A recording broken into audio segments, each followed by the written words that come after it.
Era una mañana gris en la ciudad. El cielo estaba cubierto por nubes espesas que amenazaban con desatar una tormenta. En la gran sala del juzgado número 3 del Distrito Central, todo parecía seguir el orden habitual: abogados con sus trajes impecables, fiscales ajustando sus relojes de oro, y el murmullo tenso de personas esperando su turno en la corte. Sin embargo, esa mañana algo rompía la rutina.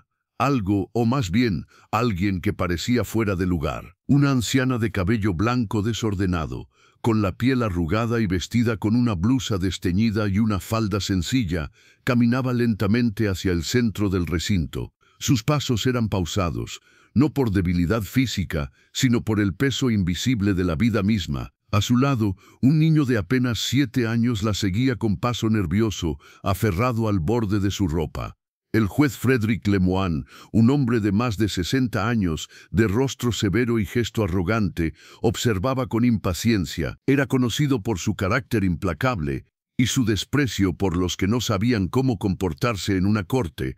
Para él, la justicia era fría, matemática, sin espacio para emociones ni historias personales. «Nombre completo», ordenó, sin ni siquiera mirar directamente a la anciana. Ella respiró profundo y habló con voz firme, aunque suave. «Me llamo Carmen Rodríguez. Él es mi nieto, Julián».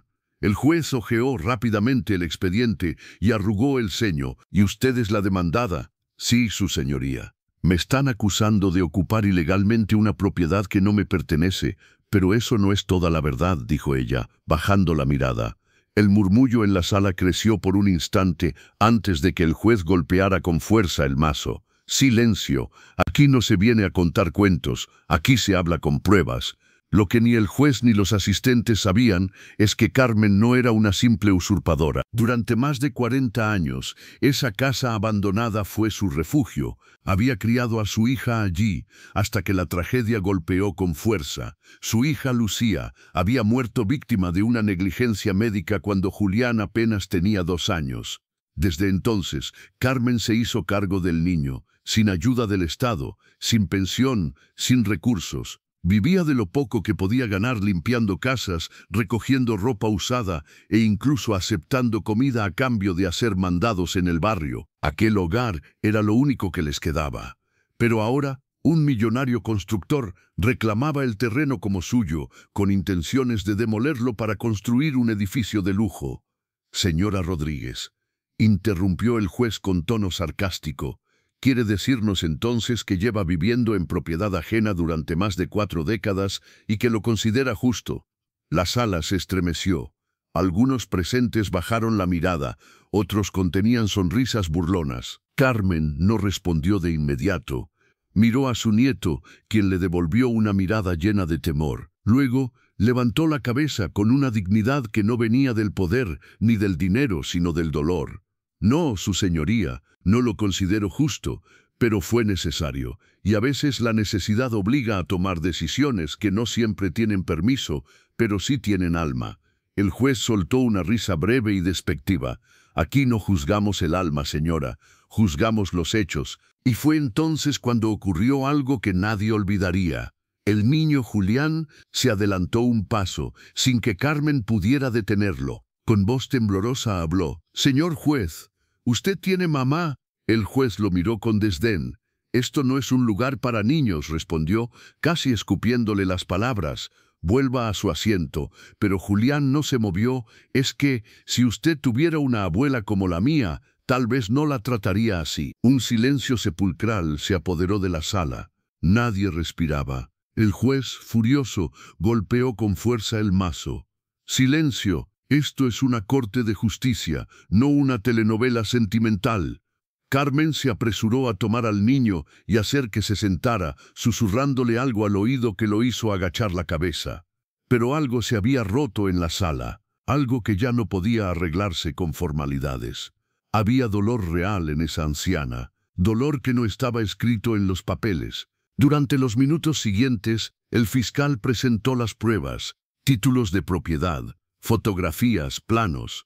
Todo parecía sólido. Carmen no tenía documentos, no tenía abogado, Solo tenía una caja de cartón con recuerdos, la cédula de su hija fallecida, algunos recibos de servicios que pagó por décadas, una vieja carta firmada por el anterior dueño de la propiedad, ya muerto, donde le agradecía por cuidar del lugar cuando nadie más lo hacía. «Esa carta no tiene valor legal», dijo el fiscal. «Es sentimentalismo», el juez asintió. «Lo que aquí importa es la ley, no las emociones». Y fue entonces cuando Carmen habló, ya sin miedo, sin temblor, sin sumisión.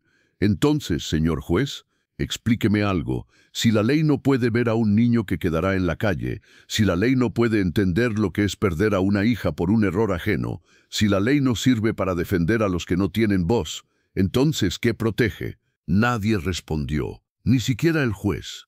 La sesión fue suspendida hasta el día siguiente, pero el impacto ya estaba hecho, y aunque nadie lo decía, algo en la mirada del juez había cambiado. Esa noche, Carmen no durmió. Julián tampoco. Ella se preguntaba si al final la justicia era solo un privilegio de quienes tenían dinero o si todavía existía una mínima posibilidad de que alguien en ese tribunal recordara lo que significaba ser humano. Mientras tanto, el juez Frédéric Lemoine, en su despacho iluminado por lámparas doradas, revisaba los documentos, pero por primera vez en años no podía concentrarse. La voz del niño lo perseguía. «¿Usted tiene mamá?». Una pregunta simple que había derrumbado su arrogancia. ¿Cómo defenderse cuando la justicia solo escucha a quienes pueden pagarla? ¿Qué secretos guarda la carta que Carmen encontró entre las cosas viejas de su hija y que aún no se atrevió a revelar? La lluvia comenzó a caer durante la madrugada, golpeando el techo de lámina con una insistencia que impedía dormir. Carmen estaba sentada en la única silla de la pequeña cocina, envuelta en un suéter viejo que perteneció a su difunto esposo. Frente a ella, una taza de té frío olvidada. Julián dormía en el sofá con una manta delgada, acurrucado como si intentara esconderse del mundo.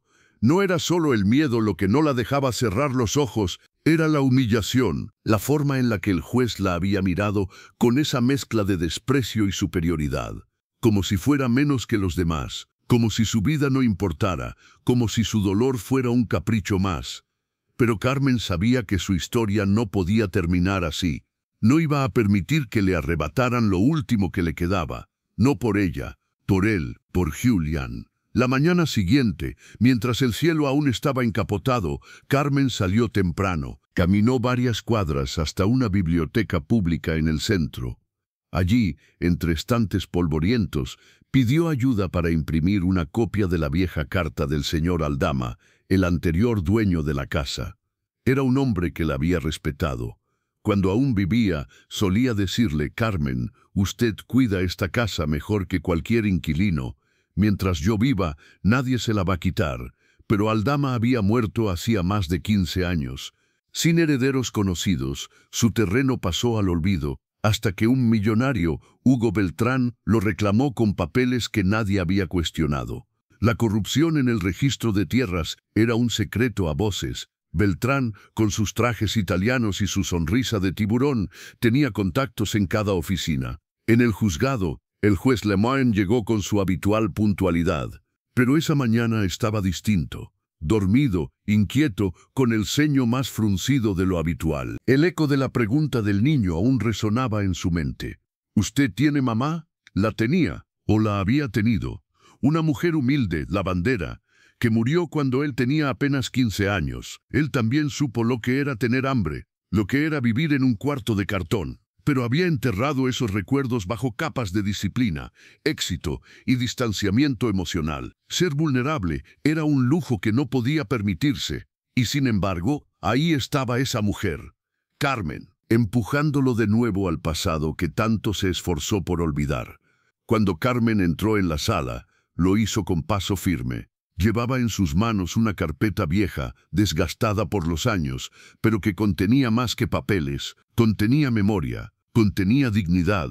El abogado de Beltrán, joven, arrogante y con un perfume que invadía la sala, sonrió al verla. «¿Viene a rogar, señora?», le susurró con burla. Ella no respondió, solo se sentó, con la mirada fija en el estrado. No permitiría que la quebraran. El juicio continuó. Beltrán no asistió. No lo necesitaba. En su mundo la presencia física era un detalle irrelevante. Le bastaba confirmar, pagar y ordenar. Su abogado presentó los títulos de propiedad, legalmente adquiridos. Parecía todo resuelto. «Señoría», intervino Carmen, por primera vez con voz alta, «quiero presentar una prueba». El juez la miró con cautela. «Usted no tiene representación legal». «Lo sé, pero esta carta fue escrita por el señor Aldama antes de morir, y en ella me autoriza a habitar su propiedad mientras viviera. La conservé porque para mí no era solo un papel, era una promesa». El juez leyó la carta en silencio. Sus ojos se detuvieron en la firma, el trazo tembloroso, era inconfundible. En la parte inferior, Aldama había escrito: «Confío en la señora Carmen Rodríguez. Ella es la guardiana de este hogar. Mientras yo no esté, que sea ella quien le dé vida a estas paredes». El fiscal se levantó de inmediato. «Objeción, señoría. Esa carta no tiene validez, no está registrada. No es un testamento». El juez asintió lentamente. «Lo sé, pero tiene un valor, y no lo ignoraré tan fácilmente». La defensa de Beltrán perdió momentáneamente el control. «Señoría, esto es ridículo. Esa señora es una pobre, que ha ocupado una propiedad ajena por años. No podemos permitir que el sistema judicial se base en emociones». Carmen se puso de pie.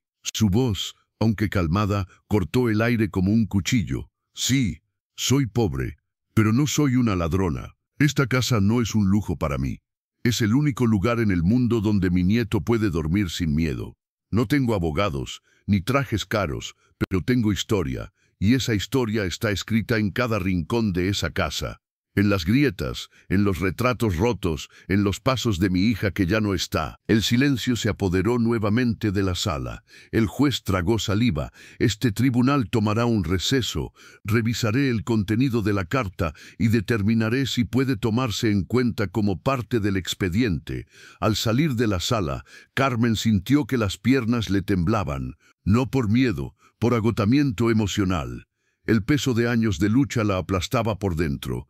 Julián la esperaba en el pasillo, sentado en una banca.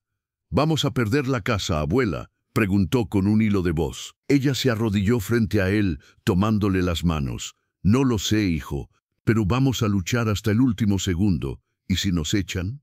Entonces construiremos un nuevo hogar, aunque sea con nuestras manos, pero nadie nos va a quitar lo que somos». Esa noche, Carmen recordó algo que había olvidado. Su hija Lucía había escrito un diario en los años más duros. Lo guardaba en una caja vieja, bajo la cama. Lo buscó con manos temblorosas, y al abrirlo, lo que encontró la dejó sin aliento. Una entrada, fechada en 2009, decía: «Hoy el señor Aldama me dijo que iba a dejar firmado un documento ante notario para que mamá pudiera quedarse con la casa cuando él ya no estuviera. Dice que no confía en sus primos que quieren venderlo todo». Carmen cerró el diario con el corazón latiendo con fuerza. Podía existir ese documento, aún estaría en algún archivo olvidado, enterrado por los intereses de alguien como Beltrán. A kilómetros de allí, en un lujoso penthouse, Hugo Beltrán hablaba por teléfono con su abogado. «Haz que el juez se incline, paga lo que haga falta, pero esa vieja no puede ganar. Ya está en marcha, señor, lo convenceremos». Pero lo que Hugo no sabía era que había subestimado a Carmen. Había olvidado que algunas personas, por más humildes que sean, llevan dentro una fuerza que no se puede comprar. Los días siguientes fueron una mezcla de tensión, incertidumbre y recuerdos. Carmen dormía poco, y cuando lograba cerrar los ojos soñaba con su hija. La veía de niña, con trenzas desordenadas, corriendo por el patio de tierra. La oía reír, y después la imagen cambiaba. Estaba en una camilla, pálida, con los labios secos, suplicando que cuidara de su hijo. «No dejes que le falte nada, mamá», susurraba la Lucía del sueño. «Protégelo de todo». Carmen despertaba con el corazón hecho pedazos. Y entonces, como un acto reflejo, caminaba hasta la habitación donde dormía Julián para asegurarse de que seguía ahí, respirando, a salvo. El día del tercer juicio llegó con un aire más espeso que los anteriores. Era como si el destino estuviera conteniendo el aliento. Carmen llegó temprano al juzgado, con el cabello recogido y la misma ropa lavada a mano que había usado la vez pasada. Sus zapatos estaban rotos, pero limpios. Su dignidad intacta. Esa mañana llevó consigo el diario de su hija, envuelto en una tela color celeste. Tenía miedo de entregarlo como prueba. Era lo único que conservaba con letra viva de Lucía. Pero entendía que, en esta lucha, el sacrificio también hablaba de amor. Cuando el juez Lemoine entró a la sala, la tensión se notaba incluso en su manera de caminar. No era el mismo hombre altivo y rígido del primer día. Algo en él se había fracturado, o al menos movido. Sin embargo, la autoridad aún pesaba sobre su figura. «Señora Rodríguez», dijo en tono firme pero sin sarcasmo, «¿desea agregar algo más al expediente?» Carmen se levantó. Caminó hasta el estrado y alzó el cuaderno. «Este diario perteneció a mi hija Lucía. Fue escrito años antes de morir. En él dejó constancia de que el señor Aldama tenía la intención de dejar la casa legalmente a mi nombre. No sé si esa escritura se firmó, pero tengo el presentimiento de que existe. Está oculta en alguna parte. Solo necesito tiempo para encontrarla». El abogado de Beltrán se burló con una risa forzada. «Ahora basaremos el juicio en presentimientos». «Objeción denegada», dijo el juez. «Para sorpresa de todos, el diario será revisado. No lo desestimaré sin antes corroborar si existe un documento que lo respalde». Los murmullos en la sala aumentaron. El abogado se inclinó hacia el fiscal. «¿Qué le pasa a este viejo? ¿Está cediendo ante una mendiga?» Pero Lemoine lo escuchó. No hizo ningún gesto, solo tomó nota. Esa misma tarde, mientras se realizaba una pausa en la audiencia, Carmen fue abordada por una mujer mayor, vestida de forma elegante pero sencilla. Se presentó como Magdalena, exsecretaria del señor Aldama. «Señora Rodríguez, su hija era una buena muchacha. Yo la conocí. El señor Aldama me pidió, en su momento, que redactara un documento para dejarle la propiedad a usted. Recuerdo haberlo enviado a una notaría en las afueras de la ciudad, pero después él enfermó y creo que no llegó a firmarlo en presencia de un notario». Aunque hubo rumores de que sí se firmó en privado y quedó archivado en el despacho de un abogado jubilado, un tal Armendáriz. Carmen sintió un escalofrío. ¿Cree que ese documento aún exista? Tal vez. Armendáriz aún vive, aunque está retirado, pero si lo convenciera de buscar en sus archivos. Carmen no dudó. Agradeció a la mujer con los ojos húmedos y se dirigió al barrio donde vivía el abogado retirado. Tardó más de 2 horas en llegar, con Julián a su lado. El edificio era viejo, de paredes descascaradas, y Armendáriz, un anciano encorvado y casi ciego, abrió la puerta con una expresión de confusión. «¿Usted cuidó a Lucía Aldama?», preguntó. «Lucía era mi hija, señor», dijo Carmen. «Y tengo razones para creer que usted firmó un documento en el que el señor Aldama me cedía su propiedad». El anciano suspiró.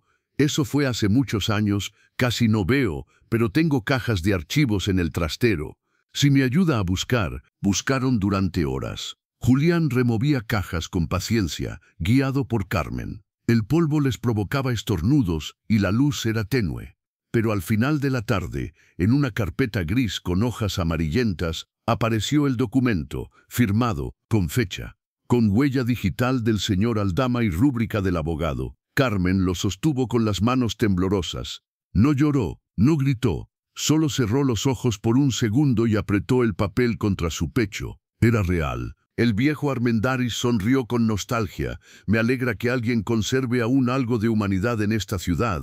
Al día siguiente, la sala del juzgado estaba más llena que nunca. Incluso algunos empleados del lugar se habían quedado, fingiendo trabajo, para escuchar el desenlace. «Señoría», dijo Carmen con la voz cargada de emoción contenida, «encontré el documento. Está firmado por el dueño original de la propiedad y por un abogado, el señor Armendáriz. Aquí está la prueba que tanto necesitábamos». El juez tomó el documento, lo leyó, lo releyó, lo cotejó con la carta y el diario. El abogado de Beltrán comenzó a sudar. Se levantó a objetar, pero esta vez el juez lo cortó con un solo gesto. «No quiero escuchar más. Este documento es legal. Tiene fecha anterior a la adquisición del señor Beltrán. Tiene rúbricas y constancia de autenticidad, y es evidente que hubo un intento por ocultarlo». Luego miró directamente a Carmen. «Usted no solo vivió allí con derecho moral, señora, también con derecho legal. Lo que le hicieron fue injusto.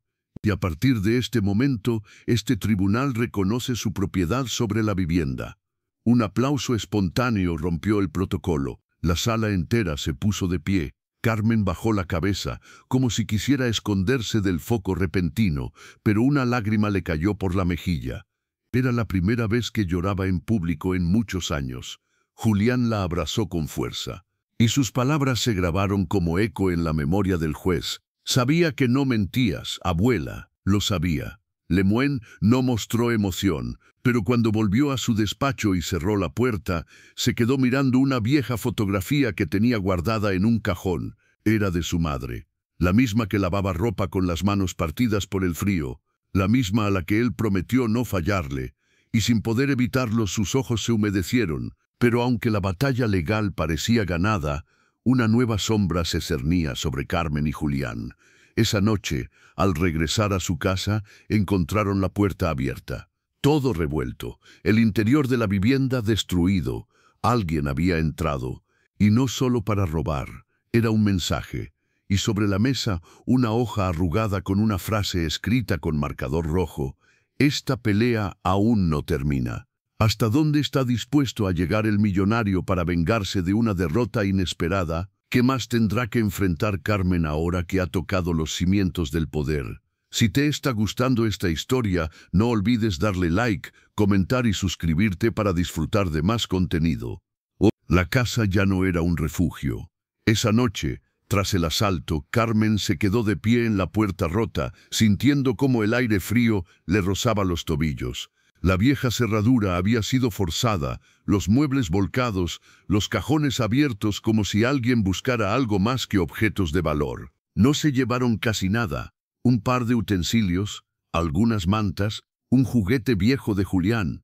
Pero lo que realmente se habían llevado era la paz. ¿Fueron ladrones, abuela?, preguntó el niño, con los ojos bien abiertos, mirando los restos de su dibujo favorito, roto sobre el suelo. Carmen no respondió. No era necesario, sabía perfectamente quién estaba detrás de aquello, y no era un ladrón común, era una advertencia. Esa noche no durmieron en casa. Un vecino, don Ángel, les ofreció su sofá. Era un hombre jubilado, de corazón noble, que siempre la había tratado con respeto. Allí, entre tazas de té caliente y conversaciones apagadas, Carmen repasó en su mente los últimos días. Lo que había ganado en la corte lo estaba perdiendo en las sombras. Ese tipo, ese tal Beltrán, no se va a quedar quieto, dijo don Ángel, mientras limpiaba sus lentes. Está acostumbrado a salirse con la suya. Yo no tengo miedo, murmuró Carmen, aunque su voz tembló. No lo digo por usted, replicó él, mirándola con seriedad. Lo digo por el niño. La gente como Beltrán no amenaza, ejecuta. Y cuando no puede doblegar a la justicia, se encarga de ensuciar todo lo demás. Carmen asintió en silencio. En su pecho crecía un fuego extraño, mezcla de rabia, preocupación y culpa.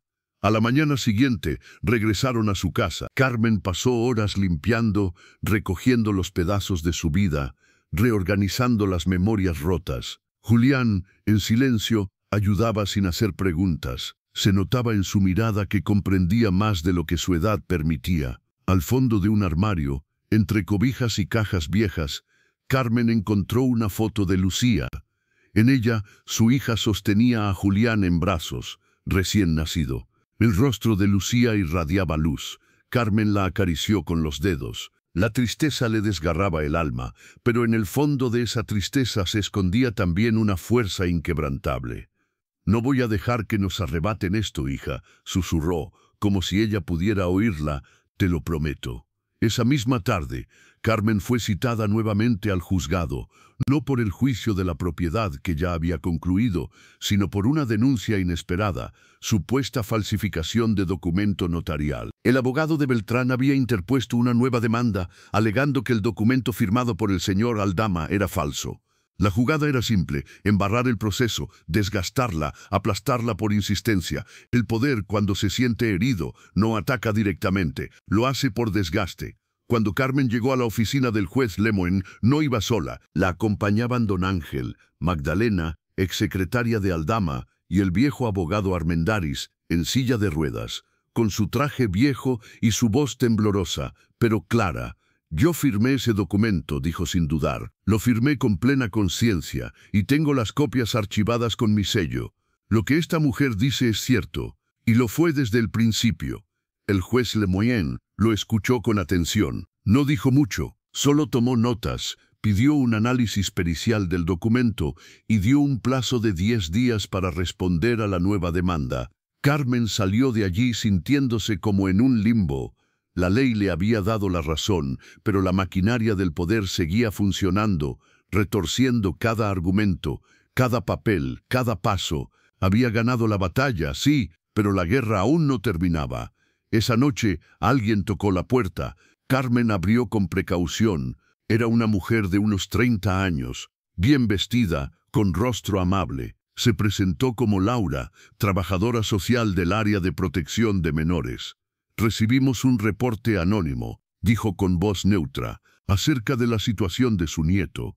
Alegan que el niño vive en condiciones inadecuadas y podría estar en riesgo. Carmen sintió que el mundo se le deshacía bajo los pies. ¿Qué dice usted?, preguntó con un hilo de voz. No estoy diciendo nada, señora, aclaró la mujer. Solo vengo a verificar. A veces las denuncias son malintencionadas, pero debemos hacer el protocolo. ¿Puedo pasar? La inspección duró casi 1 hora. Revisaron la cama de Julián, la comida en la alacena, el estado de la casa. Aunque modesta, todo estaba limpio, no había signos de maltrato. El niño, educado, incluso ofreció galletas a la funcionaria. Al final, Laura le sonrió con calidez. Señora, está haciendo lo imposible con lo poco que tiene. Lo respeto. No hay nada que indique negligencia. Archivaré el caso. Pero Carmen no podía respirar tranquila. Sabía que esa denuncia era parte de una estrategia. Beltrán no descansaría hasta hacerla caer. En los días siguientes, Carmen se volvió más silenciosa. Dormía menos, soñaba con el estruendo de puertas rotas, con papeles quemándose, con su nieto desapareciendo entre gritos. El miedo se le metía en el cuerpo como veneno lento, y sin embargo cada mañana se levantaba, cocinaba, limpiaba, ayudaba a Julián con las tareas. Era la rutina la que la mantenía viva. Un día, mientras barría el patio, escuchó a 2 vecinas hablar en la calle. Dicen que Carmen se enfrentó a un millonario, comentó una. Sí, y lo humilló en público. Pero ya ves, ahora dicen que anda haciendo trampa. Carmen se detuvo, no porque le doliera lo que decían, sino porque entendió que el daño ya no era solo legal, era social. La gente empezaba a mirarla con sospecha. Algunos creían que se había aprovechado de la compasión del juez. Otros decían que había manipulado al niño para dar lástima. Su reputación, la única riqueza que había construido en años, comenzaba a resquebrajarse. Julián también lo notó. En la escuela, un niño le dijo, «Mi papá dice que tú vives en una casa robada». Él no respondió, solo bajó la cabeza. Esa noche, mientras cenaban sopa, le preguntó a Carmen, «¿Es cierto que hicimos trampa?» Ella se detuvo, con la cuchara en el aire. Le costó encontrar las palabras. «No, hijo, nosotros no hicimos trampa. Nosotros luchamos por lo justo. Pero hay gente que se molesta cuando no puede comprar la justicia. ¿Y si vuelven? ¿Y si nos sacan igual?» Carmen apretó los labios. Tenía miedo. Claro que lo tenía, pero lo miró con firmeza. «Entonces nos volveremos a levantar, una vez más, las veces que hagan falta». En el despacho del juez, Lemoyne también libraba su propia batalla interna. Había sido contactado por gente de poder, indirectamente claro, invitaciones a cenas amistosas, sobres con documentos para revisar, llamadas nocturnas con tono de advertencia, todo con el mismo mensaje encubierto: «Haz lo correcto», donde correcto significaba «haz que Carmen pierda». Pero algo dentro de él se rebelaba, porque en el fondo, aunque el sistema le había dado éxito, también le había arrebatado el alma. Y ahora, esa anciana que no tenía nada, le estaba devolviendo el recuerdo de quién había sido. Una mañana, mientras Julián jugaba en el patio, encontró un sobre bajo una piedra. Era un sobre blanco, sin remitente. Lo llevó a su abuela. Dentro había una fotografía. Era Carmen saliendo de una casa, cargando bolsas, y un papel con una sola palabra escrita en tinta negra: «Vigílala». Carmen sintió que el estómago se le encogía. No era una advertencia, era una amenaza silenciosa, y mucho más grave.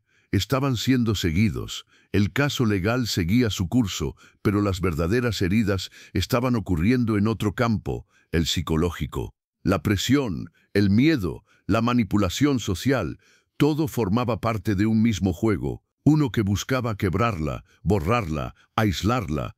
Carmen lo entendía, y eso solo la hacía más fuerte. Pero algo le quedaba claro, esta historia aún no había terminado, y lo peor, aún no había llegado.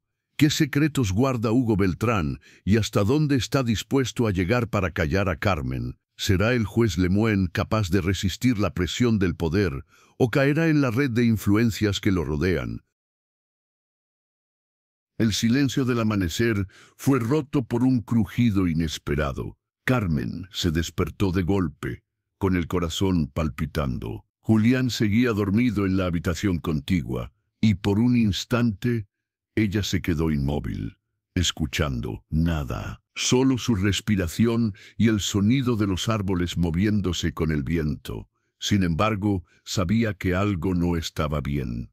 Desde aquella foto con la palabra vigila, cada sombra, cada crujido, cada llamada sin voz al teléfono era una tortura mental. Vivir con miedo era una carga invisible, y ese era justamente el nuevo campo de batalla. La guerra psicológica, mientras Carmen trataba de recomponer su rutina y proteger a Julián con su calma fingida, en otro lugar de la ciudad, el juez Lemoine comenzaba a tener su propia crisis. Él, que durante más de 3 décadas había dictado sentencias con frialdad quirúrgica, ahora se encontraba dudando de sí mismo. En su despacho, revisaba por 5ª vez el informe pericial sobre el documento de Aldama. Era auténtico, no había alteraciones, ni firmas falsificadas. A pesar de las presiones, el documento era impecable. Pero no era eso lo que lo perturbaba, eran los recuerdos. Recordaba la vez que su madre fue desalojada injustamente por no poder pagar un alquiler atrasado. Recordaba haber dormido bajo un puente por 2 noches con su hermana menor, mientras su madre pedía ayuda en una parroquia. Recordaba lo que había jurado no volver a sentir: impotencia. ¿En qué momento me convertí en uno de ellos? Susurró para sí, mirando su reflejo en el cristal de su despacho. Carmen, por su parte, intentó hacer una visita silenciosa a una vieja amiga, Rosario, una mujer que solía trabajar en el área de catastro municipal. Sabía que no podía confiar en nadie más. Allí, en una cafetería escondida, le pidió algo delicado. Necesito saber qué más tiene Hugo Beltrán a su nombre, y si ha hecho movimientos recientes con propiedades como la mía. Rosario dudó. Sabía que aquello podía costarle su empleo, pero también sabía lo que Carmen representaba, una verdad demasiado incómoda para ser ignorada. Te llamo en unos días, respondió, pero prométeme que tendrás cuidado. No subestimes lo que un hombre con poder puede hacer cuando siente que alguien humilde lo ha humillado. 2 noches después, mientras Carmen preparaba arroz con lentejas, recibió la llamada. Rosario hablaba rápido, casi susurrando. Encontré algo. No solo Beltrán intentó vender tu terreno antes del juicio, también usó documentos falsificados para acceder a 2 casas más, de mujeres mayores, sin herederos. Hay un patrón. Tiene una red de abogados corruptos que modifican registros antiguos y reclaman propiedades que están en situación legal ambigua. Carmen sintió que el estómago se le cerraba. ¿Tienes pruebas? Tengo copias de 2 expedientes y nombres. No es solo tu caso, Carmen. Es un esquema de despojo que lleva años funcionando. La mujer colgó antes de dar más detalles. Temía ser interceptada. Carmen, en shock, guardó el teléfono y se sentó a respirar hondo. Por primera vez, entendía la magnitud del enemigo. Beltrán no era un simple millonario caprichoso. Era un depredador legal, y ella no era solo un obstáculo para él, era una amenaza. Mientras tanto, Julián comenzaba a tener pesadillas. Despertaba en medio de la noche sudando, gritando nombres que no recordaba al despertar. Carmen, al verlo así, sentía que el corazón se le desgarraba en silencio. No podía explicarle todo, pero sí podía abrazarlo. Y cada noche lo hacía, con fuerza. Días después, Mientras Carmen organizaba los papeles para su defensa frente a la nueva demanda por falsificación, recibió una carta, no por correo. La habían deslizado por debajo de la puerta. Estaba escrita a mano. Déjalo todo, Carmen. Vete, no ganarás. No es solo Beltrán. Es todo un sistema. Y si sigues, esta vez, el que sufrirá será tu nieto. La amenaza era clara, y su dirección precisa. Ya no buscaban callarla. Querían doblegarla por donde más le dolía. Julián. Ese mismo día el juez Lemoyne recibió una visita inesperada. En su oficina entró un hombre trajeado, con modales suaves, pero voz imponente. No dijo su nombre, solo se presentó como un intermediario. Usted tiene un excelente historial, juez, le dijo. No lo ensucie por algo tan insignificante como una vieja reclamando una casa. Mire el panorama completo. No está solo en juego su prestigio, también su tranquilidad. Ya vio cómo se mueve esta gente. Son tercos, no entienden los límites. El juez no respondió, solo anotó algo en su libreta. Cuando el hombre salió, Lemoyne se quedó mirando la puerta durante un largo rato, como si hubiese sido atravesado por una lanza invisible. Carmen tomó una decisión difícil, enviar a Julián temporalmente con una amiga en el campo. No quería hacerlo, pero entendía que no podía protegerlo si él estaba en medio del fuego cruzado. El niño lloró al despedirse. ¿Es por culpa de ese señor malo? Carmen le acarició la mejilla. No es culpa tuya ni mía, solo necesito que estés seguro. Y pronto vamos a estar juntos otra vez, en casa, como debe ser. Esa noche, Carmen no cenó. Se sentó en la mesa con los papeles frente a ella, la foto de su hija a un lado, y un único pensamiento en mente. No voy a ceder. Se levantó, escribió a mano una declaración jurada sobre todo lo que había vivido en las últimas semanas. Las amenazas, los documentos, los nombres que Rosario le había dado. Firmó, fechó y preparó una copia para el juzgado. Al día siguiente presentó esa declaración ante el juez. Esta no es solo mi historia, dijo con voz firme. Hay más mujeres como yo, despojadas, humilladas, silenciadas. Esta gente no quiere casas, quiere impunidad. Y si usted no actúa, señor juez, no solo me estará fallando a mí, sino a todo lo que representa su cargo. El juez la miró y por primera vez Carmen vio algo en sus ojos que no esperaba. Vergüenza. Lemoyne guardó la declaración y anunció que abriría una investigación paralela sobre los métodos de Hugo Beltrán. El rostro del abogado de la contraparte palideció. No lo esperaban. Nadie lo esperaba. Esa misma noche, la casa de Rosario fue atacada. No hubo heridos, pero alguien incendió su buzón y escribió en la pared: «Te metiste donde no debías». Carmen no pudo dormir, se sentó en su cama, con la luz apagada, mirando al vacío. Estaba tocando un sistema podrido, y ahora era demasiado tarde para retroceder. ¿Será suficiente el valor de Carmen para enfrentar no solo a un millonario, sino a una red de corrupción completa? ¿Podrá el juez mantenerse firme ahora que sabe que hay mucho más que una vivienda en juego? En este punto de la historia, las heridas están abiertas y los enemigos se multiplican, pero lo que está en juego ya no es solo una casa, es la dignidad de toda una vida. La ciudad amaneció cubierta por una bruma espesa, como si el cielo se negara a mostrar con claridad lo que estaba por venir. En una pequeña cocina de paredes descascaradas, Carmen se sirvió una taza de café sin azúcar, no por costumbre, sino por falta. Cada centavo era ahora medido con precisión quirúrgica. El silencio de la casa, sin la risa o el llanto de Julián, la hacía más fría. El pequeño seguía en el campo, resguardado, pero su ausencia se sentía como una amputación emocional. Dormir sin escucharlo respirar al otro lado de la habitación era peor que las amenazas, peor que la pobreza. Era como vivir en pausa. Carmen sostenía el café entre las manos cuando la radio del vecino comenzó a sonar. Una canción antigua, de esas que su esposo le cantaba antes de morir. se filtró entre los muros como un fantasma. Y entonces lo sintió, el miedo, no el miedo de ser golpeada, desalojada o humillada. No, era el miedo de perderse a sí misma, de que toda la lucha, todo el dolor, todo el coraje que había reunido, la transformara en alguien que no reconocería. Pero Carmen ya no era la misma, y eso era justo lo que la hacía peligrosa. Ese día fue citada de nuevo al juzgado, no por la demanda, sino por la apertura de una investigación penal contra Hugo Beltrán. El juez Lemoyne, tras revisar los documentos entregados por Carmen, había ordenado que se iniciara una revisión interna en el registro de la propiedad. La reacción no se hizo esperar.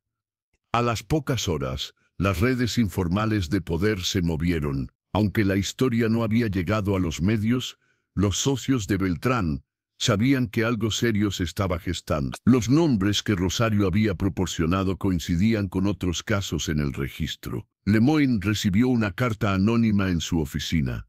La justicia no alimenta familias, juez. La lealtad sí. Piénselo bien. La amenaza era más sutil que la que recibió Carmen, pero igual de venenosa. Esa tarde, en el mismo juzgado donde tantas veces había dictado sentencias sin titubear, Lemoyne se encontró frente al espejo del baño. Se miró fijamente, como si buscara algo más que su reflejo. Se preguntó si realmente podría soportar lo que se avecinaba. Él no era un héroe, nunca lo fue, solo un hombre que supo acomodarse. Pero había algo en Carmen que lo había despertado, algo que no le permitía seguir fingiendo que no veía. Fue entonces cuando tomó una decisión que sellaría su destino: citar a Hugo Beltrán a declarar personalmente. Cuando Carmen se enteró, sintió una mezcla de alivio y temor. ¿Va a presentarse?, preguntó a Rosario por teléfono. Dicen que sí. Beltrán nunca se ha sentido vulnerable. Cree que su dinero lo limpia todo. Carmen colgó sin decir nada.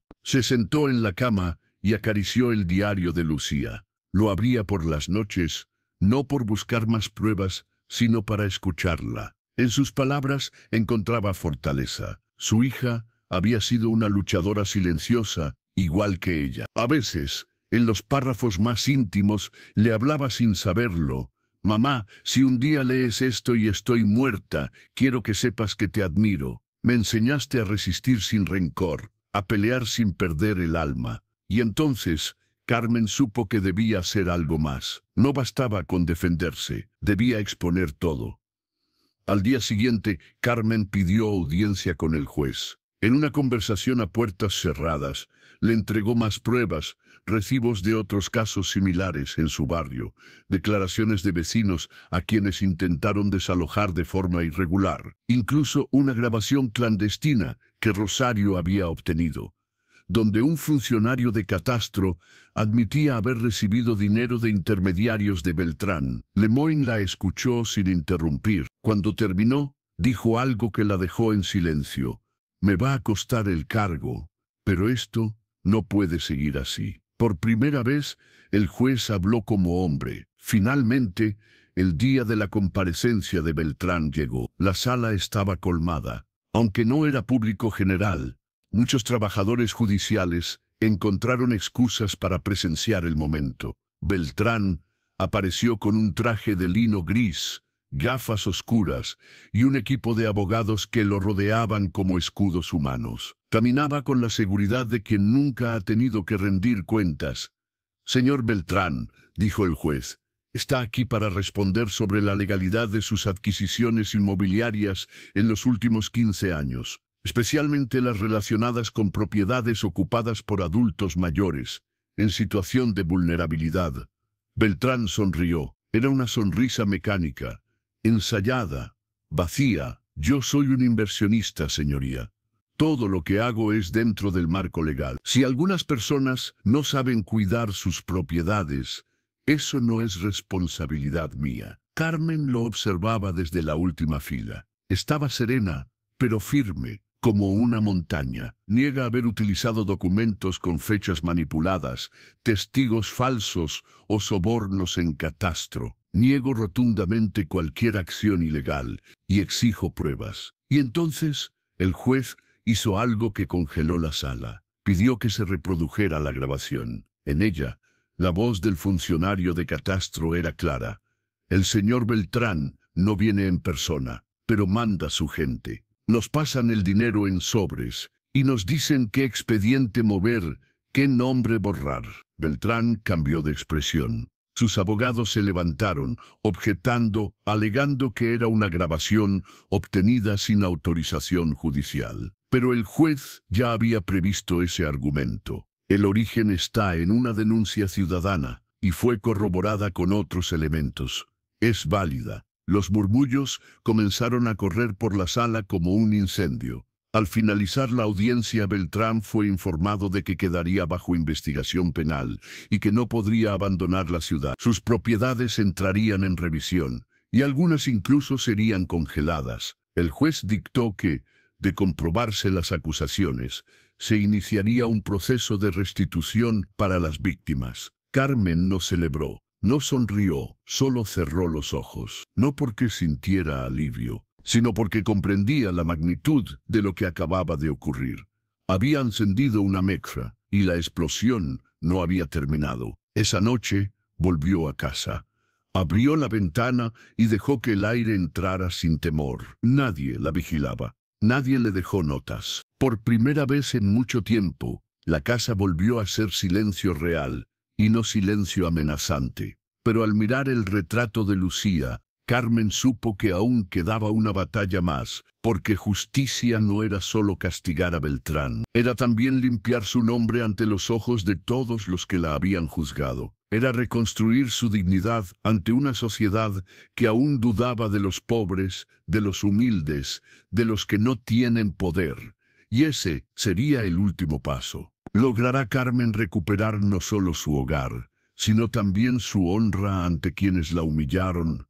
¿Estará el juez dispuesto a enfrentarse a las consecuencias de haber desafiado a los poderosos? La herida comienza a sanar, pero el alma aún sangra. El juicio a Hugo Beltrán había sido solo una grieta, una fisura apenas perceptible en el concreto blindado de la corrupción que por años había dominado las instituciones, los barrios y las conciencias de los que prefirieron mirar a otro lado. Y ahora, esa grieta comenzaba a ensancharse. Los días siguientes a la audiencia fueron un remolino de emociones para Carmen. El teléfono sonaba constantemente. Vecinos que antes la evitaban ahora la buscaban para apoyarla, felicitarla o simplemente curiosear. Pero ella ya no era ingenua. Sabía que el apoyo que llega tarde suele ser oportunista, que muchas de esas voces se habían sumado al juicio silencioso cuando todo parecía perdido. Rosario la acompañaba a todas partes,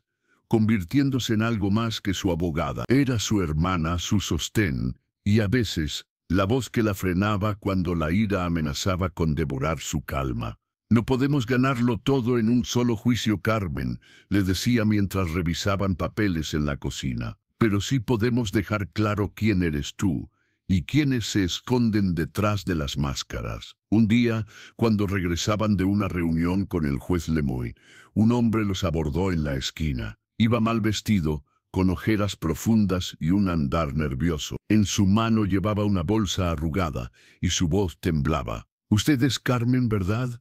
Yo fui portero en uno de los edificios de Beltrán. Tengo algo que tal vez le sirva». Rosario dudó, pero Carmen lo miró directo a los ojos. Había algo en su expresión, no miedo sino vergüenza. «Habla», le dijo con voz firme. El hombre les entregó un sobre con copias de documentos y fotografías. En ellos se evidenciaban pagos en efectivo realizados por los abogados de Beltrán a inspectores de obra, notarios e incluso jueces suplentes. Pero lo más escalofriante estaba en una hoja suelta al final, una lista, con nombres, direcciones y observaciones. Fácil de presionar, sin familia, hija desaparecida, estado emocional, frágil, posible testigo, monitorear. La lista incluía a Lucía, y la fecha anotada al lado de su nombre.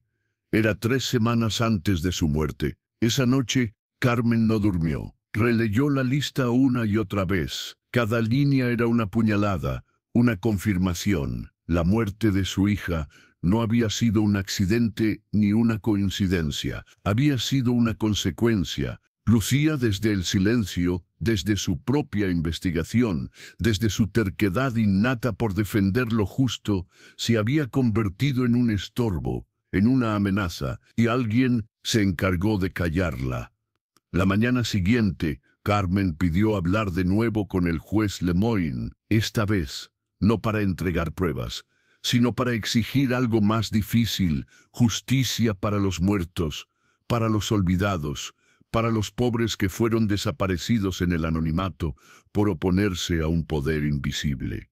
El juez la escuchó con atención. Había perdido peso, dormía mal. Las consecuencias ya lo habían alcanzado, pero su mirada estaba más firme que nunca. Lo que usted pide no está en los libros, señora Carmen, pero está en mi conciencia. Y entonces, por decisión inédita, el juez Lemoyne solicitó una reapertura de casos cerrados vinculados a las propiedades de Beltrán y sus socios. Uno de esos casos, la muerte de Lucía Guzmán. La noticia cayó como una bomba en los pasillos del poder. Beltrán, aunque en libertad condicional, comenzó a mover influencias. Pero algo había cambiado. Ya no todos lo seguían con la misma lealtad. Algunos temían perderlo todo. Otros simplemente empezaban a darse cuenta que la impunidad tenía fecha de vencimiento. Y fue así como surgió una traición.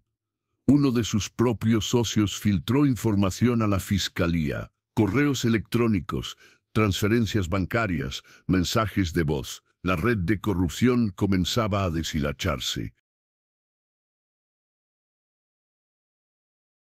Si alguna vez te han hecho sentir invisible, si alguien te humilló por no tener un apellido rimbombante o una cuenta bancaria llena, si perdiste a alguien por culpa de un sistema que prefiere silenciar antes que escuchar, recuerda a Carmen, porque ella no tuvo poder, ni influencias, ni dinero. Tuvo algo más fuerte, una promesa hecha en el corazón y la valentía de cumplirla. Gracias por llegar hasta aquí. Si esta historia tocó tu corazón, te invito a que le des like, comentes tu opinión y te suscribas para más contenido como este.